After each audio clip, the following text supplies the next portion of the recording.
হয়ে গিয়েছে বড়দিনের আবহ। 25 ডিসেম্বর থেকে 1 জানুয়ারি ক্রিসমাস এবং নিউ ইয়ারের উৎসবে সামিল গোটা বিশ্ব। আর এই এক সপ্তাহের ছুটিতে ভ্রমণ পিপাসু পর্যটকদের ভরপুর ঘুরে বেড়ানোর সময়।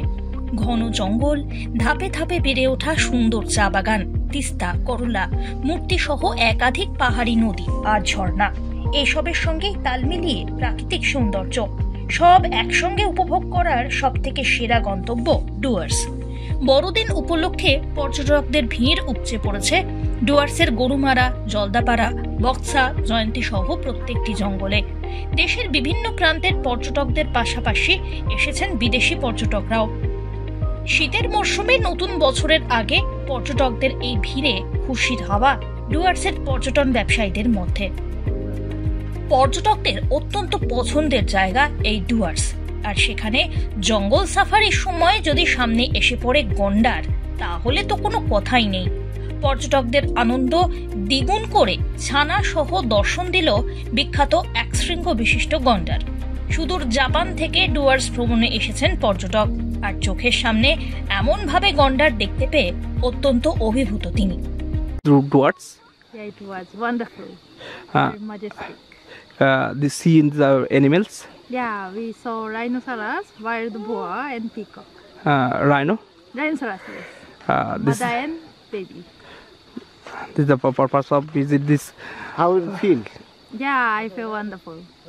শুধু তাই নয়, মেদলা ওয়াচ টাওয়ারে গিয়ে টাওয়ারে দাঁড়িয়ে বন্য প্রাণীদের দর্শন করে যথেষ্ট খুশি পর্যটকরাও।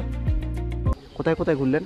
আমরা তো এখন পরশুদিনই এসছি এখানটা লাটাগুড়িটা ঘুরে নিয়ে তারপর কালকে ভুটানের দিকে যাওয়ার ইচ্ছে। মানে বড়দিন ডুয়ার্সেই কাটাবো। কতটা আনন্দ হচ্ছে? ভীষণ আনন্দ হচ্ছে। গন্ডার দেখে আরো বেশি আনন্দ পেলাম। আর কি এতক্ষণ অবধি হাতি দেখেছিলাম, ময়ূর দেখেছিলাম, আরো কিছু এক্সপেক্ট ছিল কিন্তু দেখতে পারিনি। যাই হোক, গন্ডারটা দেখে খুব ভালো লাগলো। ডুয়ার্সের আগে এসেছিলেন? ডুয়ার্সের আগে আসিনি, এমনি আমরা ওই রামদুরার ওদিকটা গেছিলাম নর্থ বেঙ্গলে, কিন্তু ডুয়ার্স এই ফার্স্ট টাইম। এই প্রথমবার এসে ডুয়ার্স এক্সপিরিয়েন্স আপনার কি মনে হচ্ছে? দারুণ, ভীষণ ভালো লাগছে, ভীষণ এনজয় করলাম। মানে এখানকার মানুষদেরও খুব ভালো লেগেছে, আর ভীষণ আন্তরিক হয় এরা, এই জন্য এত বেশি ভালো লেগেছে। আর আবারও আসবেন? আবারও আসার ইচ্ছে। কর্মব্যস্ততার মাঝে নিরিবিলি পরিবেশে সময় কাটাতে বছরের বিভিন্ন সময় দূর দূরান্তের পর্যটকরা ভিড় করেন ডুয়ার্সে। বিশেষ করে শীতের মরশুমে জাঁকিয়ে শীত অনুভব করতে ডুয়ার্সে আসেন পর্যটকরা। এবছর বড়দিনে ডুয়ার্সের বিভিন্ন পর্যটন কেন্দ্র, জঙ্গল সাফারিতে যথেষ্ট ভিড় লক্ষ্য করা যাচ্ছে। উৎসবের মরশুমে ডুয়ার্সের হোটেল রিসর্টগুলি পর্যটকদের ভিড়ে একেবারে ঠাসা। তবে সবকিছুর মধ্যে বন্য প্রাণী দর্শন আরো বেশি মাত্রায় খুশির হাওয়া ছড়িয়ে দিয়েছে পর্যটক মহলে। Bureau report, one India Bangla.